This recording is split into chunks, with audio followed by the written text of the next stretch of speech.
Hello everyone, and welcome back to Occult Perspectives. Tyler Smith here. If you are new to this channel, what I do on here is I break down different esoteric research subjects, such as Kabbalah, the Tree of Life, Freemasonry, Archangels, you name it, ceremonial magic, all of these sorts of things. So I'm in the wetlands here again today. Actually, go ahead and flip that around for you. It's a little rainy out here, taking a walk before work, but it actually feels pretty good. The rain's not too heavy. So what I wanted to get into in today's video is the Science of Archangels. Let's talk about archangels a little bit, what they are, how they function, kind of the nuances of these things, compartmentalize this information a little bit, and learn how to put it into practical use. So I just did a meditation earlier today, working specifically with Archangel Raphael, who is really good for healing. So the energy of angels is more positively oriented. If you look at a battery, it's the positive, you have the positive and the negative pole. So the angels are going to help to bring about more peace, harmony, etc. They're the more, I guess you could say, celestial influences. So they deal with kind of the higher vibratory energies. It's not so much dense energies, although some angelic energies can be dense when applied in a certain way. But for the most part, it's going to be a lighter feeling you get, a more transcendental feeling, light, etheric, all of these sorts of things. That's going to be more, more of the angelic qualities. Whereas demonic energies are a little bit more dense and they bring heavier, harsher energies. Angels help bring peace and order and restore energies and help build. It's the outward going energy, so that positive energy. It's the masculine energy, rather than the super magnetic, dense, and inward pulling energies. So yeah, you could even look at, the dirt, which is kind of more the dense, Mother Earth as well. It's the denser, more feminine aspects, the soil. All of these things giving birth to the flower, which is like the linear part. It's the part that is growing upwards. It's the outward moving aspect. So that's more the tree of life component to things, the more quote unquote angelic. So what are angels? When angels are referred to in the Bible, angel is usually synonymous with star. So it's different heavenly correspondences or just different heavenly bodies having their effect on this plane of existence, the material realm. As above, so below. So Raphael, for instance, since I've been working with him, that's the energy of the sun. That's the solar energy, taking that kind of that Christ consciousness, that conscious energy. The sun is equated with the will and the consciousness of day. When a candidate is brought to light or you receive light in any of the mysteries, it doesn't just signify physical light or literal light, but it also represents consciousness. If you're being brought to light, you are being brought into a new form of consciousness. So this heart center, the center of the tree of life, the very heart and core, the soul essence of who and what you are, is a direct correspondence with the sun. And each planet has a different archangel, governing over it. And then when it comes to the the material realm, you have the 4 elements, the 4 elemental archangels, which in, you know, traditional rituals such as the lesser ritual of the pentagram, you know, it's Michael, Gabriel, Uriel, and Raphael, fire, earth, water, and air. Then you move up to the next level of reality. You've got the elemental or the earth plane. Then you move up to the planetary level, which is where you have, you know, Sandalphon ruling over Earth, Gabriel over the moon, Archangel Michael ruling over Hod, etc., etc. Then you get to the zodiacal level. You start getting into the angels that deal with the different degrees of the zodiac. So you've got the zodiacal angels. So these influences just keep moving up and up. It's interesting that Raziel is the archangel of the zodiac, of the star system, the heavenly canopy, or the starry decked heavens. So in a sense, Raziel is almost like the ruler of all the angels, since he rules over the star system. It's a very interesting way to look at it. So these angels represent different aspects or layers of reality, and you can channel into those different, you know, planetary spheres, star systems, etc., and manifest their influence down here into the physical plane to bring about order, perfection, and beauty. Basically manifesting heaven on earth, which ultimately people always try to do that externally, but the only way that you're going to be able to do that is to use these energies to transmute the internal self. So when you're working with Raphael, when you're working with the energy of the sun, you are not just simply envisioning an archangel standing before you, you know, calling it, asking you to aid you. That is part of the process, yes. You know, evocation, calling a spirit forth, whereas invocation is more you're channeling the spirit into yourself, which is what you do more with talismans. So if you're working with like the sigil or the talisman of Raphael, you can really tap into his energy that way, just by, you know, invoking Raphael, or whatever angel, angelic entity it is that you're trying to, you know, work with the energies of. Some angels are better for more, you know, like love and romance. You may want to call upon Hanael. Archangel Michael's another good angel for, you know, helping with,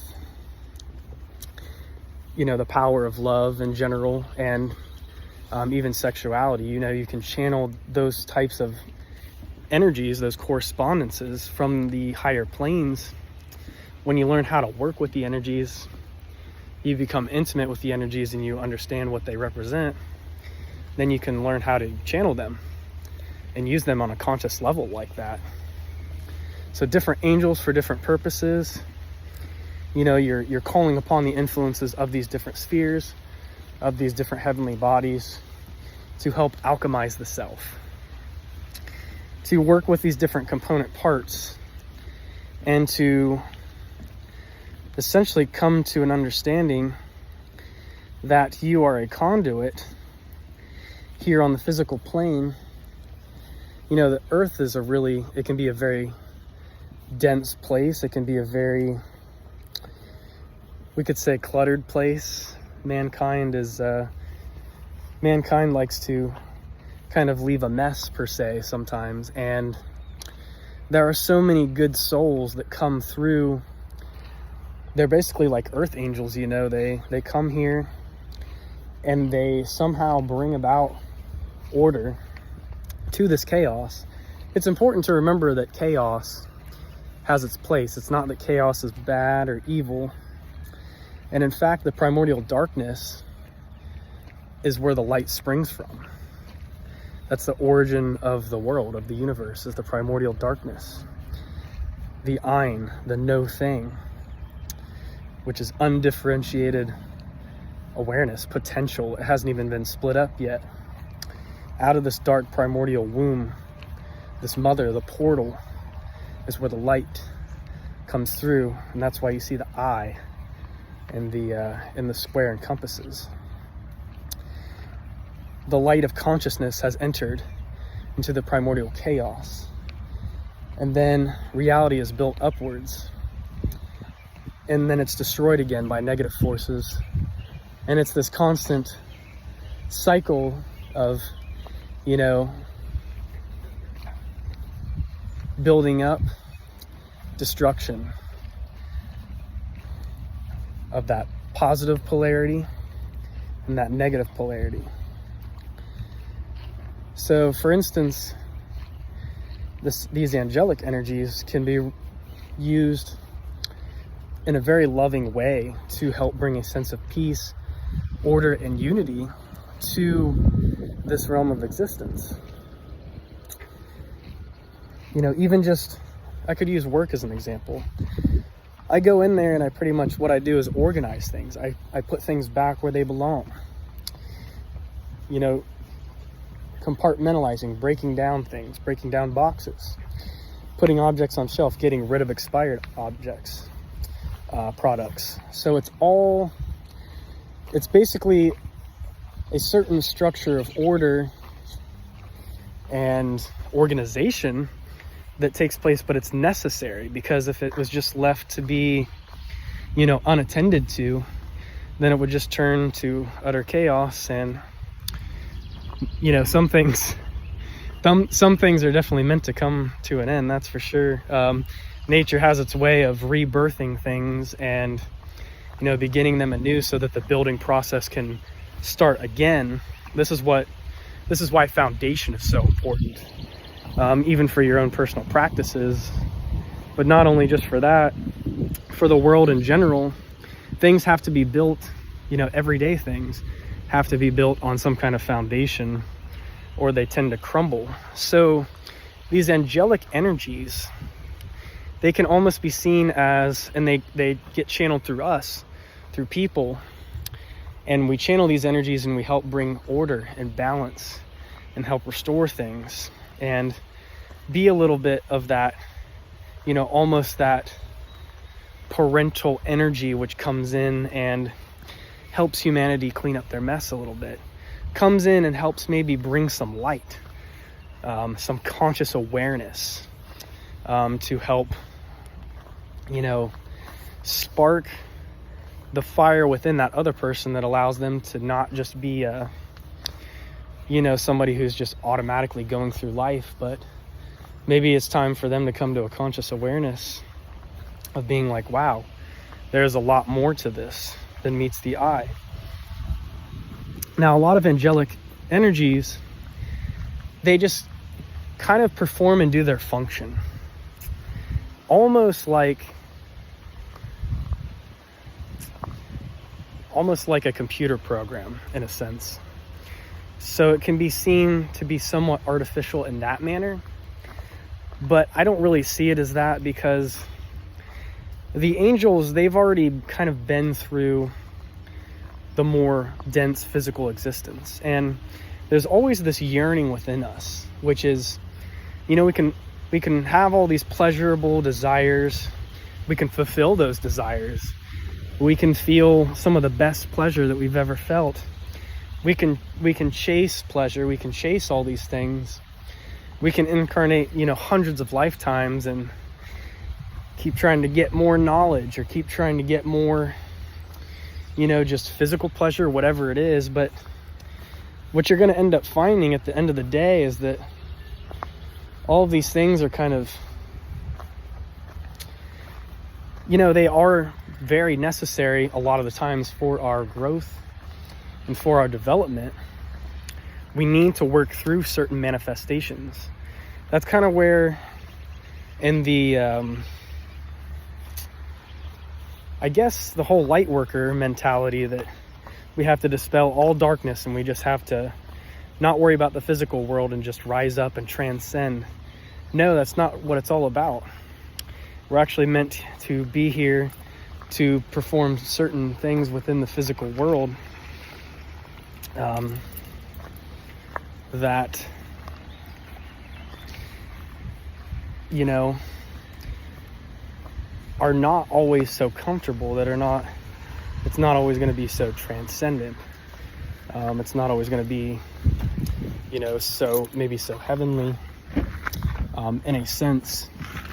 So a lot of people, they'll think that maybe their dharma is to escape the physical realm, when really the lesson that needs to be learned is right here in the physical. Sorry, I just turned the screen sideways, so I hope it moves with me and you don't have to turn this camera in any too crazy of a fashion. I do have to get going though.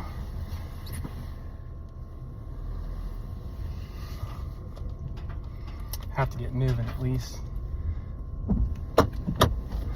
Somebody else came to the park too, so I was the only one there. I didn't really want them, you know, to hear me talking about this video because they probably wouldn't understand a damn thing that I'm saying. But anyway, what I was rambling about though is that we are meant to work through these earthly energies. We're meant to work through certain things and fulfill certain desires and all of these things so that we can, if we don't work through it and we just try to transcend and ascend, it won't be correct when we get there. You have to go through the earth lessons, the earth trials, to come to the divine understanding that it takes to become, you know, on the level that the archangels are. They've already evolutionarily worked through the things that we're working through now. So in a way, they're like our future selves. They're just so connected to source, because they already know, they already have kind of just accepted their role as to what they do in filtering these cosmic energies, these energies I was talking about earlier, these above principles, bringing them down to the physical plane,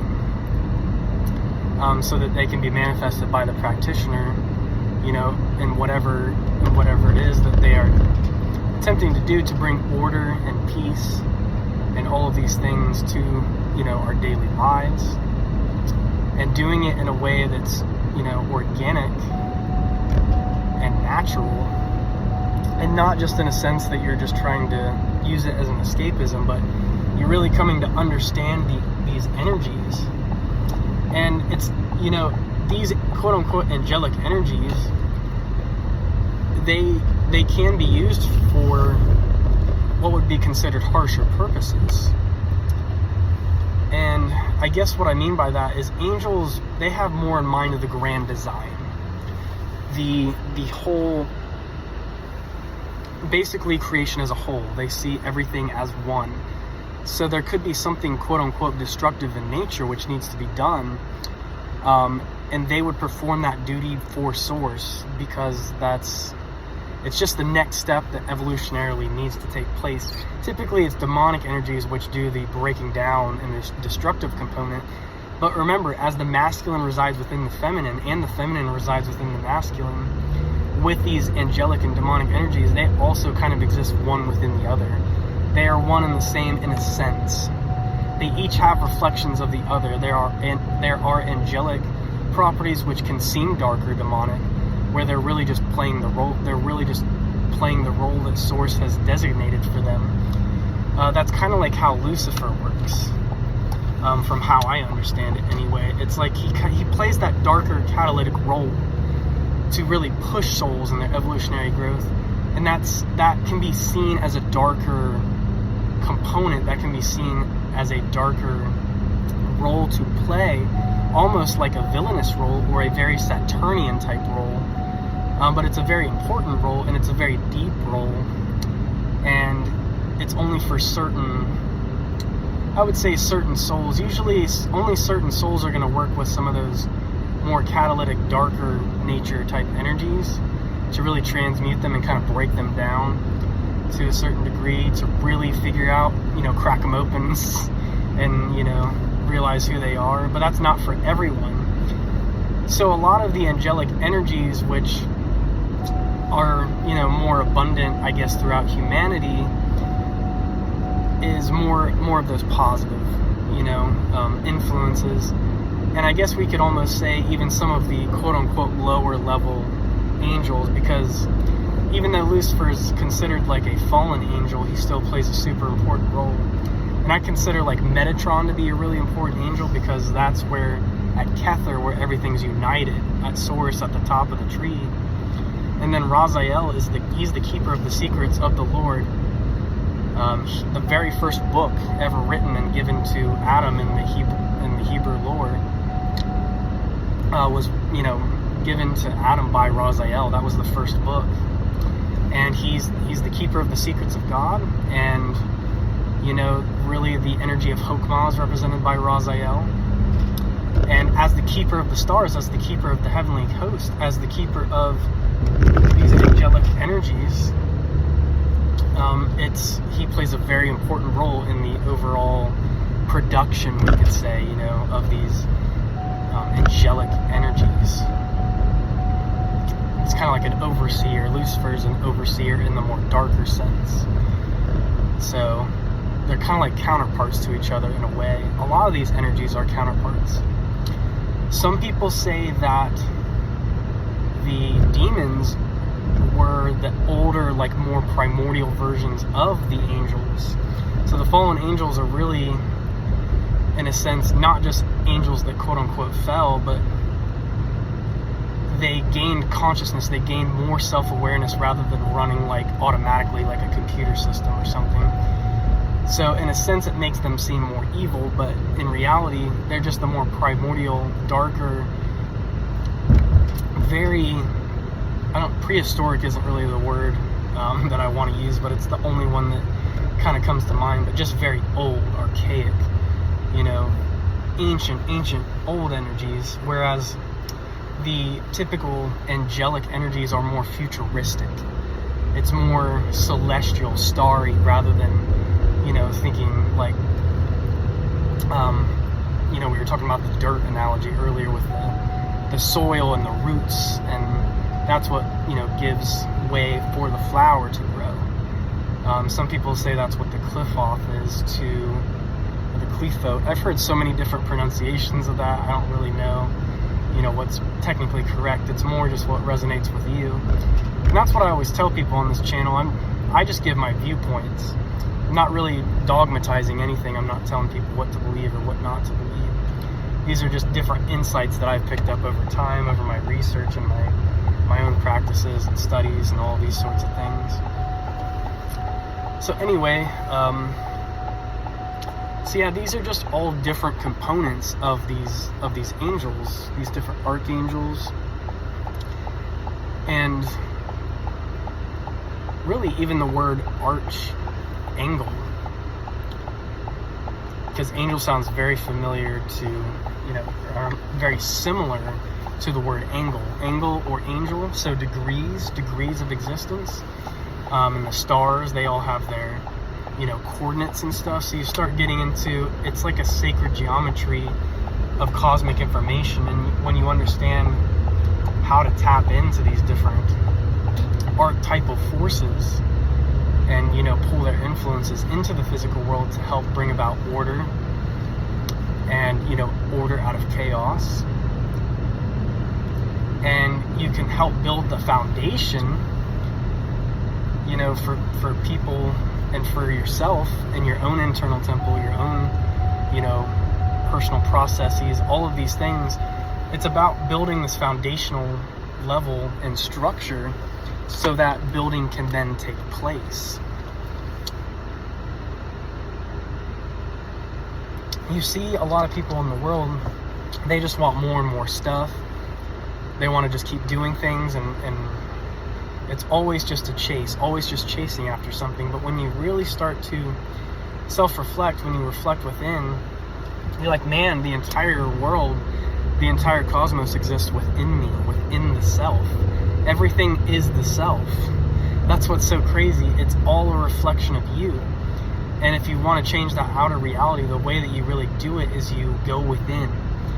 you ask the big questions. You start to learn about these different energies and these different influences of, you know, the archangels, for instance, and how they are a part of you. You will start to see them as yourself. You'll start to take on these energies, these different powers, and really that's how it is with any, you know, whatever spiritual tradition you are, whatever spirits you're practicing with. You know, this kind of goes hand in hand with all of that sort of thing. So yeah, just really helping the world to come to a foundational place and condensing and getting everything in order, so that way that the building can then commence. You know, people can become their own masters, people can start to work on their own internal temples, and then that's when you'll really see, when people come to that level of understanding, that's where you'll really start to see the changes taking place in the external reality. It will be a reflection of that harmony that's within, as within, so without. So the new Atlantis, the new world, you know, which will be the reinstatement of the mystery schools, it has to happen within first. We have to become the example that we want to see, you know, manifested, you know, without, as within, so without. I think I'm going to go ahead and end the video there. I hope this message resonated with you today. If you liked the video, please go ahead and like the video. Feel free to comment if you want to ask any questions, or just let me know what you thought of this video. Also, go ahead and check out my Patreon. I've got some valuable stuff on there for anybody who's interested in Freemasonry or ceremonial magic or archangels or any of this stuff. Any of the stuff I talk about on this channel. I have a book that I worked on, and the audio book is on there.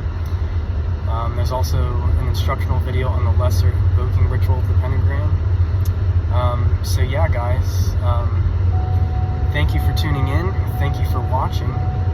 And as I said already, I hope you got something from this video. And I hope that you have a great day or night wherever you happen to be. And hopefully I will see you very, very soon. So peace and blessings, and until next time.